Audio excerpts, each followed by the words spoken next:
I was talking to my youngest brother the other day about budgeting and some money, and I asked him. I says, "Well, you have your truck payment. Do you have any extra you want to put towards that?" And he's like, "Let me think. I could probably do $50. You know, so that should help get it down pretty quick." It's like, well, let's just see what that $50 will do for you.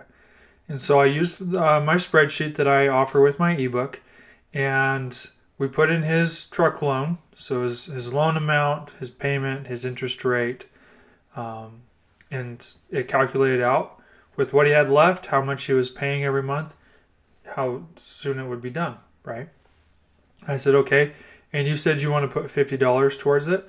Well, let's see what that $50 does. So we put in that $50 into the spreadsheet, and then the months to pay off recalculated. It's like, well, just an extra $50 a month will probably only shave off 6 months, maybe. And he's like, oh, that's it? So yeah, sadly, yeah, that's it, you know.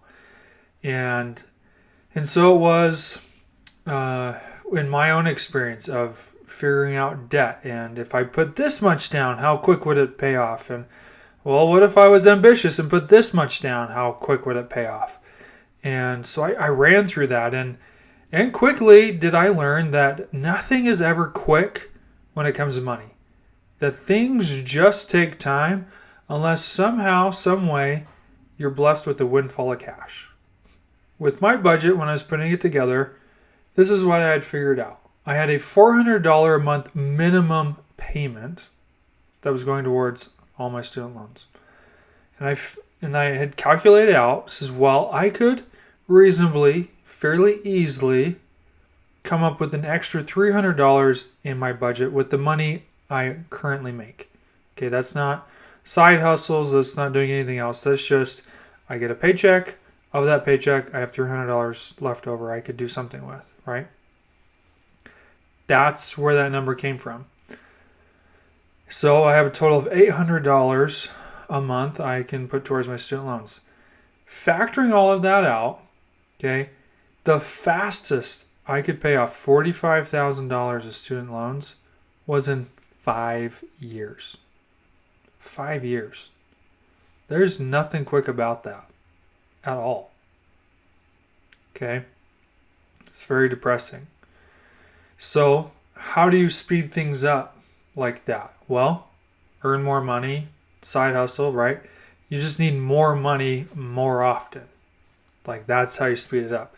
And that's how I was able to take my 5-year plan of getting out of debt down to less than 2.5.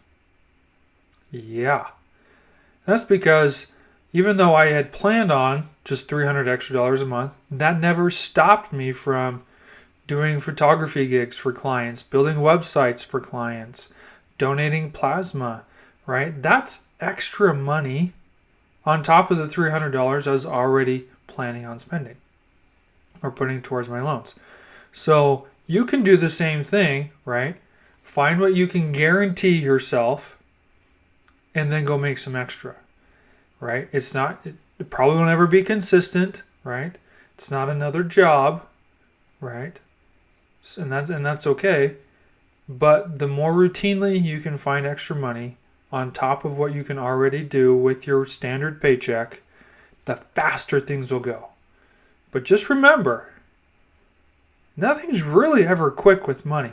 And even after you pay off that debt, well, it's going to take time to save money too. It is painful how long it takes to save money. Because, I mean, $300 extra a month, we'll just keep with that example. I mean, in 2 months, I only have $600, right?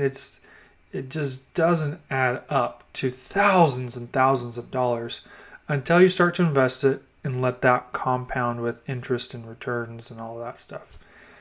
Anyways, another topic for another day. But don't get yourself down because you thought things would move quicker. You thought an extra $50 a month would would really make a big difference in what you're doing when the numbers don't quite add up that way.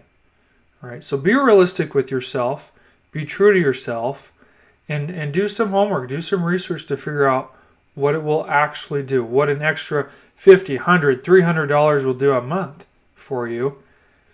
And make sure that it's realistic. Make sure that it's something you can consistently do, something you can consistently plan on. If nothing else pans out, side hustles don't work, you can't donate plasma, you can't sell things on Etsy, whatever. Okay, whatever that is. If that doesn't pan out, you can still plan on that little chunk every month. That's what's realistic. That's where your baseline should be. If you can do more than that, great. But maybe not plan on it. Because if you can't guarantee it, then you just set yourself up for a lot of disappointment. And that kind of disappointment doesn't motivate, doesn't encourage, doesn't help us pick ourselves back up when we're feeling a little down.